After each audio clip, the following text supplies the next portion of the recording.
Maraming salamat po to the Lyceum of the Philippines University Harmonic Chorale.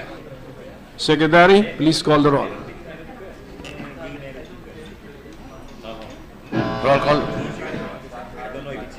Roll call of members. The Honorable Senator Sangara, Aquino, Binay, Cayetano, De Lima, Drilon, Ejercito, Escudero, Gatchalian, Gordon, Hunasan, Ontiveros, Lacson, Ligarda, Pacquiao, Pangilinan po, Recto, Soto, Trillanes, Villanueva, Villar, Subiri, Senate President Pimentel.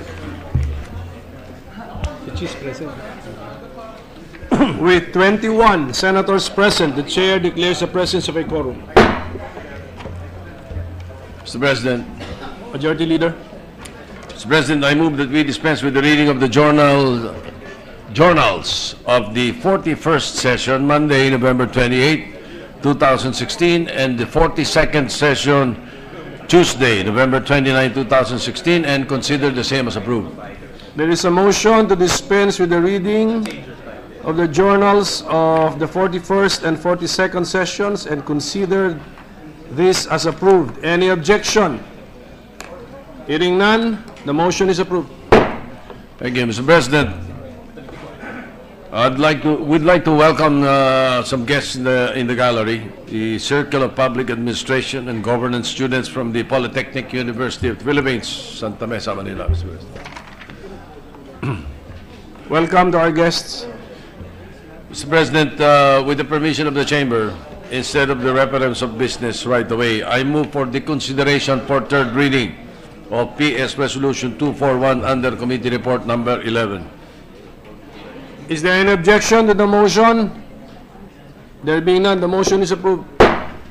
May we request the Secretary to read the title of the measure? Resolution concurring in the ratification of the Articles of Agreement of the Asian Infrastructure Investment Bank. Mr. President, printed copies of the measure were distributed last December 1, thereby complying with the 3-day rule. I therefore move to vote on third and final reading proposed Senate Resolution 241, resolution concurring in the ratification of the Articles of Agreement of the Asian Infrastructure Investment Bank. Any objection to the motion? Okay, there being none, the motion is approved. And pursuant to Section 115, we shall have nominal voting for a resolution relative to treaties and international agreements. Yes, Mr. President, may I ask Secretary for Secretary, nominal please. vote? Conduct the nominal voting. Roll call of members, the Honorable Senators Angara, Aquino, Binay, Cayetano, De Lima, Trillanes, Ejercito, Escudero, Gatchalian, Gordon, Honasan, Hontiveros, Lacson, Ligarda, Pacquiao, Pangilinan, Po, Recto, Soto, Trillanes, Villanueva, Villar, Soberi, Senate President Pimentel.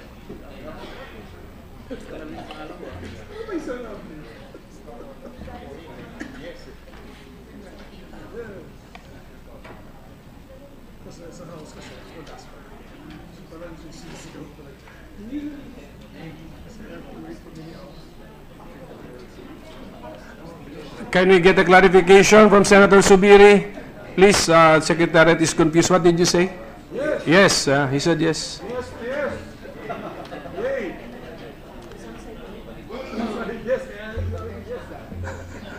Yes, narinig ko. Yes. So let me announce the result of the vote. 20 affirmative votes, 1 negative vote, no abstention. Hence, Senate Resolution number 241 under Committee Report number 11 is hereby approved on third and final reading. Thank you. Mr. President, just for the record, when a member of the Senate does not say anything, tradition holds that he votes in favor. If you're voting against, you say so. Yes, and for the record, when I announced the result, no one objected. So Yes. that result was accurate. Thank you very much. Now, Senator Hontiveros wants to explain her vote. Senator Hontiveros is recognized to explain her vote on Senate Resolution number 241. Thank you, Mr. President. Mr. President, I have refused to sign the resolution ratifying the Philippines' accession to the Articles of Agreement of the Asian Infrastructure Investment Bank.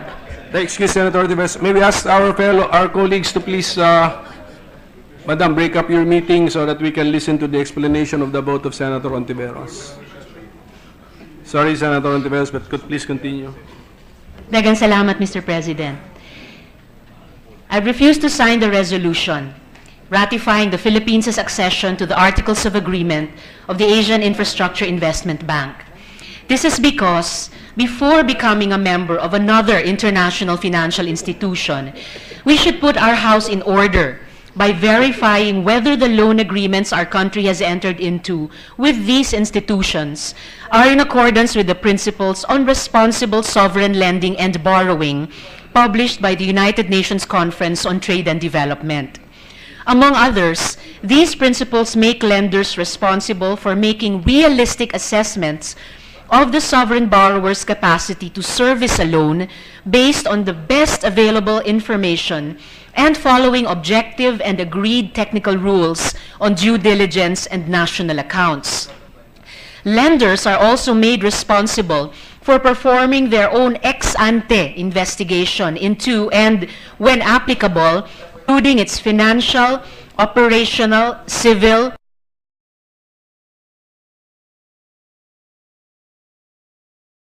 social, cultural, and environmental implications. This responsibility should be proportional to the technical expertise of the lender and the amount of funds to be lent. It is imperative that we do this, considering that our country has accumulated a substantial external debt burden, for which we are compelled to set aside a substantial portion of our annual budget pursuant to Section 26B, Book 6 of the Revised Administrative Code. That around 3.78 billion will go to interest and projects, including the Power Sector Development Program, 6th Road to Liahan, Pampanga Development Flood Control, Bohol Irrigation 2, and Angat Water Supply Optimization.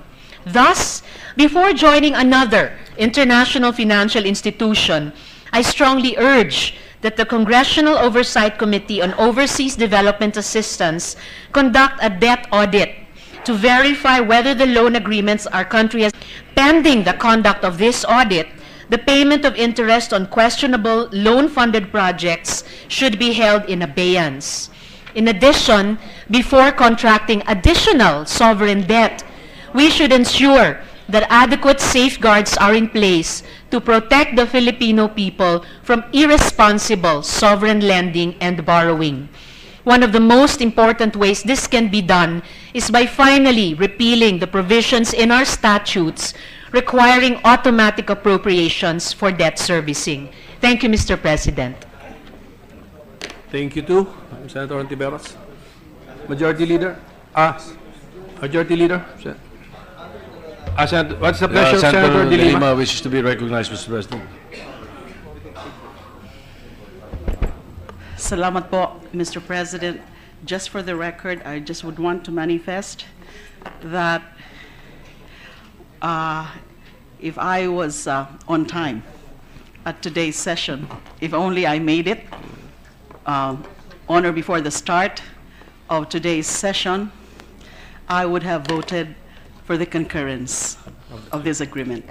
I don't know if you will consider that in the whole voting, or if not, just for record purposes. Thank you. Thank you. For the record, Mr. President. Majority Leader, yes. Yes, thank you, Mr. President. I would like to acknowledge also the visitors of Senator Legarda, Senior Special Assistant Leo Herrera Lim, Executive Director Evangeline Ong Jimenez Tukrong, Vision Chief John Narag, Director Romel Herrera, Mr. Vicente Clemente, Ms. Christine Lorzano, Ms. Charmaine Ramirez, Mr. Roberto Tan, Mr. John Kenneth Trinidad, Mr. President. Visitors of the Chairman of the Committee. Yes, on welcome Finance. to the visitors of Senator Legarda. Thank you, Mr. President. I move that we proceed with the reference of business. Any objection? There being none, motion is approved.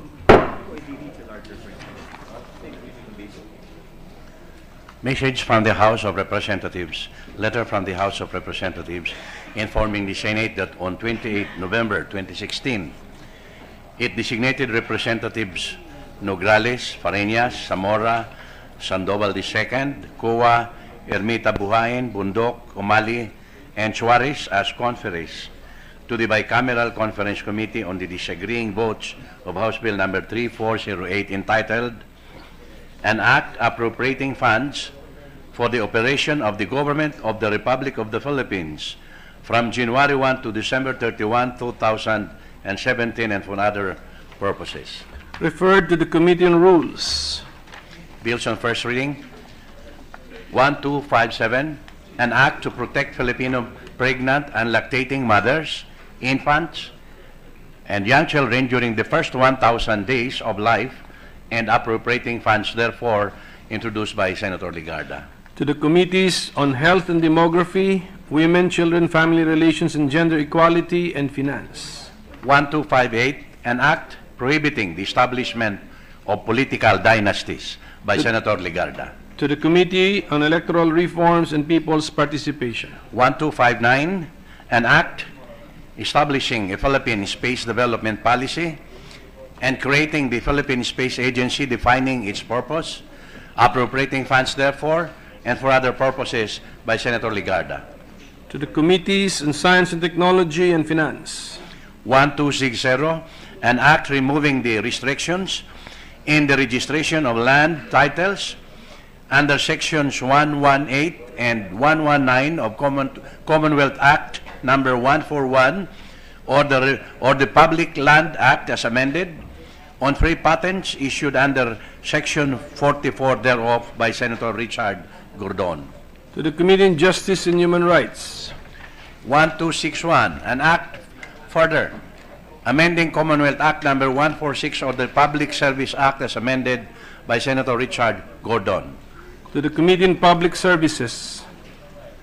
1262, an act increasing the maternity leave of female employees period to 100 days and granting an option to extend for an additional 30 days without pay, amending for the purpose Republic Act number 1161 as amended and for other purposes by Senator Ligarda. To the Committees on Women, Children, Family Relations and Gender Equality and Civil Service, Government Reorganization and Professional Regulation. Resolutions. 242, resolution directing the Committee on Labor, Employment and Human Resources Development and other appropriate committees of the Senate to inquire and review in aid of legislation the effect of the proposed pyrotechnics and firecrackers ban by Senator Joel Villanueva. To the Committees on Labor, Employment and Human Resources Development and Public Order and Dangerous Drugs. 243, resolution directing the Committee on Labor, Employment and Human Resources Development and other appropriate committees of the Senate to inquire and review in aid of legislation the reported presence of alleged illegal Chinese workers in Clark, Pampanga, and other parts of the country, Senator Joel Villanueva. To the Committees on Labor, Employment and Human Resources Development and Justice and Human Rights. 244, resolution honoring and commending the 2016 Science Awardees of the Philippine Association for the Advancement of Science and Technology by Senator Ligarda. To the Committee on Rules. Committee report. Committee report number 13 prepared and submitted jointly by the Committees on Banks, Financial Institutions and Currencies, and Justice and Human Rights on Senate Bill number 1256 with Senators Lacson, Villanueva, Aquino IV, Escudero, and Gordon as authors thereof, entitled An Act to Further Amend Republic Act number 9160, otherwise known as the Anti-Money Laundering Act of 2001 as amended and for other purposes, recommending its approval in substitution of Senate Bill number 45, taking into consideration Senate Bill number 1242. Senator Escudero. To the calendar for ordinary business. Majority Leader. Mr. President, with the permission of the body, I move to transfer from the calendar for ordinary business to the calendar for special order Senate Bill 1256 under Committee Report number 13. There is a motion to transfer Senate Bill number 1256 from the calendar for ordinary business to the calendar for special orders. Any objection? Hearing none, motion is approved. Mr. President, I move that we consider Senate Bill 1256 under Committee Report number 13. Any objection? There being none, Senate Bill number 1256 is now under consideration.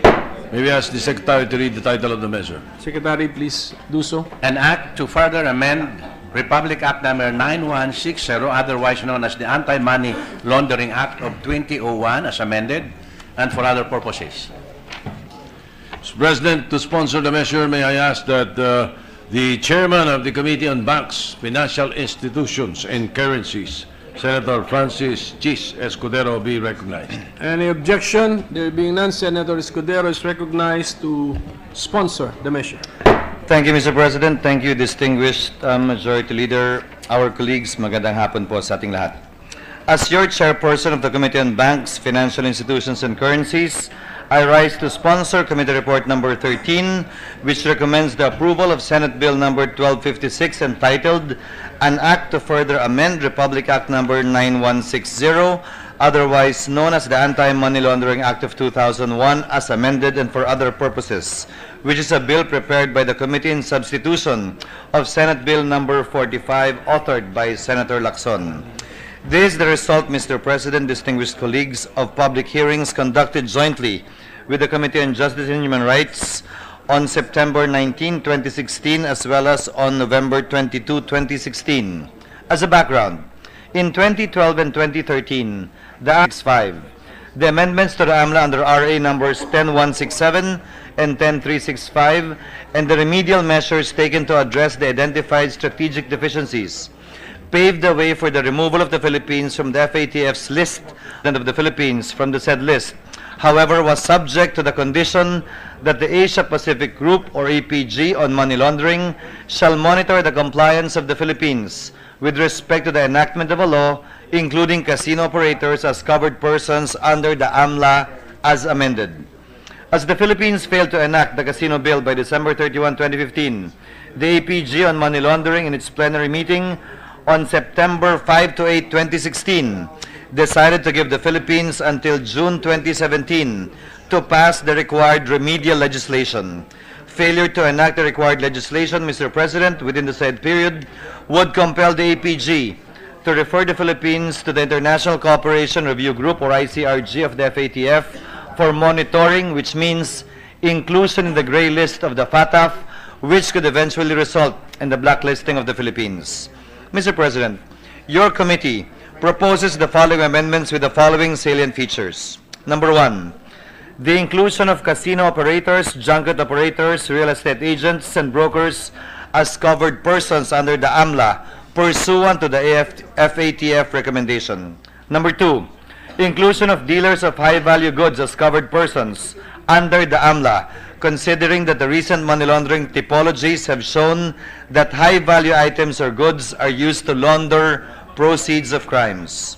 Number 3, covered transactions shall now mean transactions in cash exceeding 500,000 pesos. And B, transactions in cash or other equivalent monetary instrument exceeding 500,000 for BSP, SEC, and IC supervised persons, including trust companies, service providers, and casino and junket operators. Number 4, clarifying the requirement of what is a suspicious transaction. That is, one that is based on a reasonable ground to suspect that the proceeds are in any way related to a predicate crime or money laundering offense. Number 5, the use of the term predicate offense to replace the phrase unlawful activity. Predicate offense, Mr. President, is the internationally used terminology referring to unlawful activities from which the crime of money laundering is derived. Number 6, inclusion of the following as new predicate crimes to money laundering. A, other illegal gambling activities under PD 1602. B, violation of Republic Act number 10591, otherwise known as the Comprehensive Firearms and Ammunition Regulation Act. C, violation of Republic Act number 10175, otherwise known as the Cybercrime Prevention Act of 2012. D, violations of Republic Act number 10697, otherwise known as the Strategic Trade Management Act. E, violations of Chapter 2, Title 10 of the National Internal Revenue Code of 1997 as amended. F, falsification of documents under Article 171 and 172 of the RPC. G, violations of Republic Act number 8484, otherwise known as the Access Devices Regulation Act of 1998. H. Violation of RA number 10173, otherwise known as the Data Privacy Act of 2012. I. Fraudulent acts or omissions and other violations of Republic Act number 8791, otherwise known as the General Banking Law. J. Fraudulent acts or omissions and other violations of Republic Act number 7653, otherwise known as the New Central Bank Act as amended. And K. Violations of the Insurance Code of the Philippines as amended.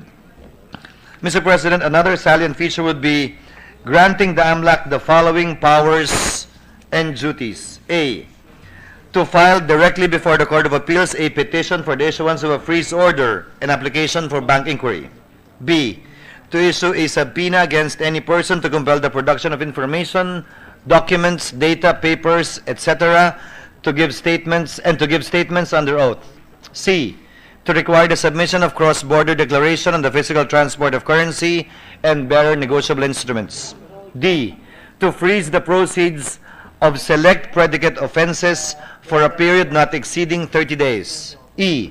To inquire into bank accounts and investments without need of a court order in relation to select predicate offenses to the anti-money laundering law. And F. To retain 20% of forfeited assets, but in no case to exceed twice the higher budgetary appropriation for the AMLC in the last 2 years.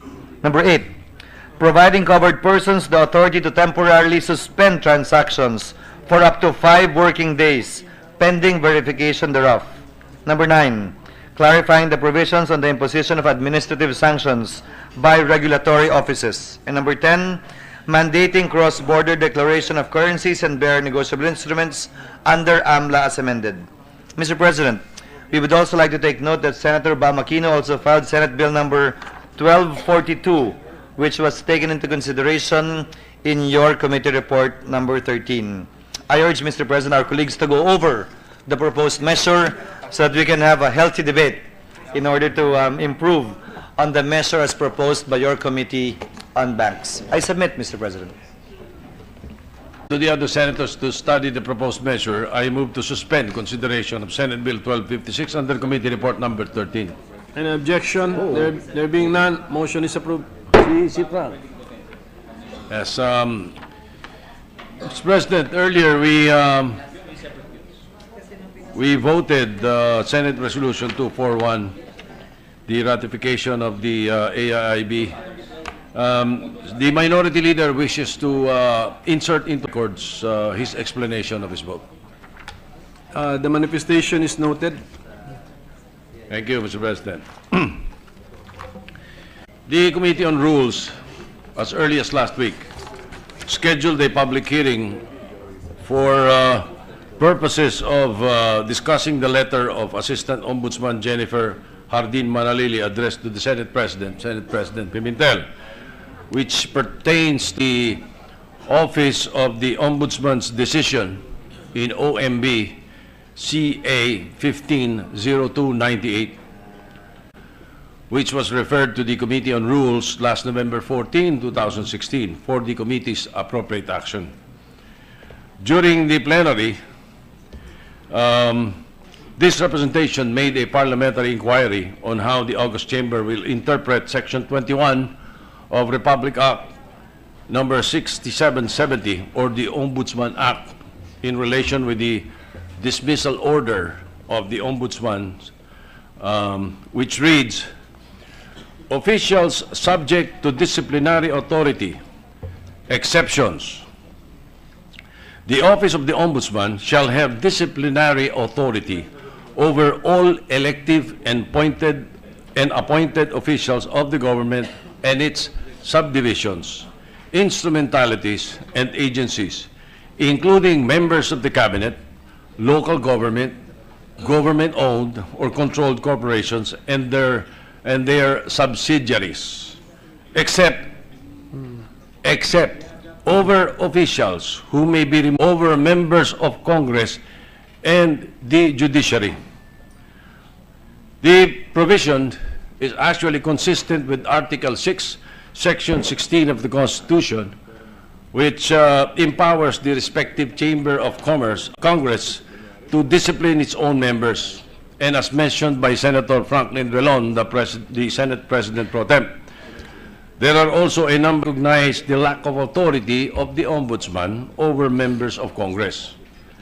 So with this, plenary to the Senate Legal Counsel for their opinion, a random dated 21 November 2016 of the Secretary, they came out with an opinion and recommendation on the case. I understand that all offices of the senators have also been furnished a copy of this memorandum. So instead of calling for a hearing, your Committee on Rules decided to just present the opinion before this August chamber for its consideration. Now, Mr. President, after a careful and meticulous study on the arguments and accompanying recommendations rendered by the Senate Legal Counsel, as the Chair of the Committee on Rules, may I move that this August chamber adopt the opinion and recommendations by the Senate Legal Office in its entirety. The following, Mr. President, are selected highlights of the opinion of the Senate Legal Counsel. The penalty of dismissal cannot and should not be implemented on both procedural and substantive grounds. Now, since Senator Villanueva's filing of motion for reconsideration is within the prescribed 10-day period on procedural grounds, the said decision has not yet become Section 21 of Republic Act 6770 and Section 2, Rule 3 of the Rules of Procedure of the Office of the Ombudsman are very clear, and there is no room for interpretation, but only for application. Quote, the Office of the Ombudsman has no disciplinary authority over members of Congress. The penalties imposed against Senator Villanueva by the Office of the Ombudsman cannot and should not be implemented by the Senate, because the conditions or requirements for the penalty of expulsion of a member of the Senate, as required under Article 6, Section 16(3) of the Constitution and rules of the Senate, are not present.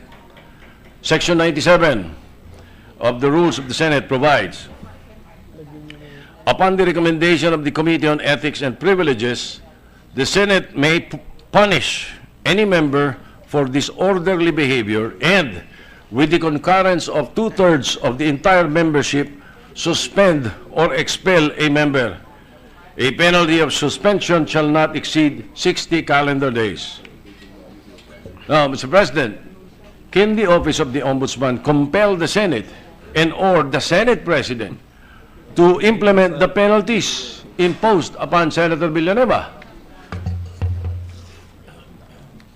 It cannot do so, Mr. President. The authority of the Senate to discipline and punish its members is an inherent part, be interfered with, provided the procedure established in the Constitution and its rules are complied with. So with that, Mr. President, I reiterate my motion to adopt the opinion and recommendations rendered by the Senate Legal Office in its entirety. There is a motion by the Majority Leader as the Chairman of the Committee on Rules concerning the case of Senator Joel Villanueva, for which the Office of the Ombudsman sent a communication to the Senate, that we should adopt the opinion in its entirety of the Senate Legal Counsel. Any objection?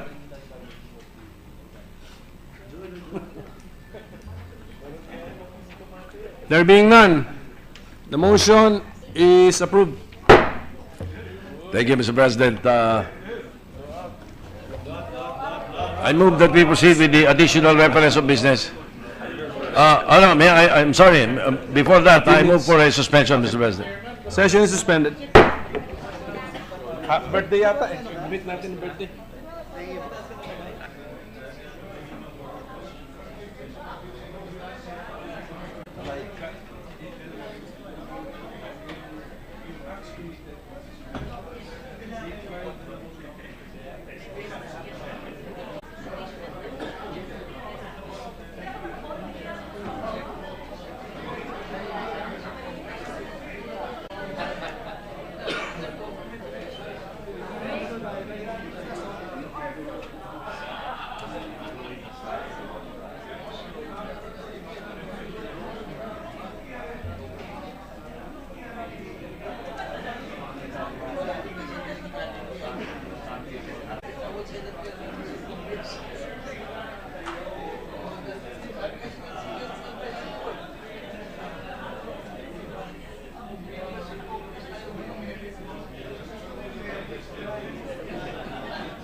Hindi ang practical value ng pagpass ng notes, not the communications of ombudsman, delaying, diba?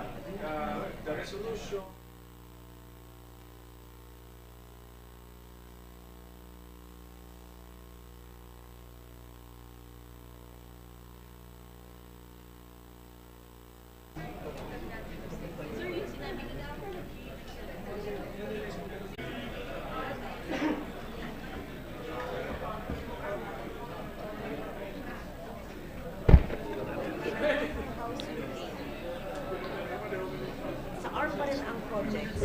We ready to resume, Mr. President. Session is resumed. Mr. President, there are additional reference of business. I move that we proceed.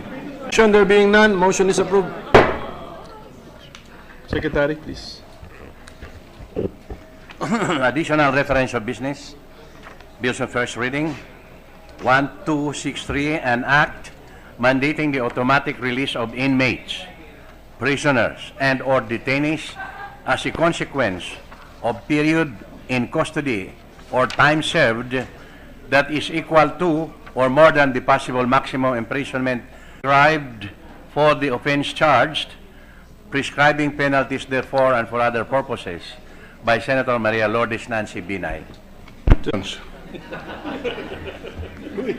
There is an appeal for silence and attention to what is going on. Mr. Secretary, please continue. 1264, an act expanding special financial assistance and benefits granted to beneficiaries of uniformed personnel of the Philippine National Police, Armed Forces of the Philippines, Bureau of Fire Protection, Bureau of Jail Management and Penology, Philippine Coast Guard, National Bureau of Investigation, and Philippine Drug Enforcement Agency killed or permanently incapacitated while in the performance of his duty or by reason of his office or position, appropriating funds therefore, repealing for the purpose Republic Act number 6963. To the committees, Majority Leader.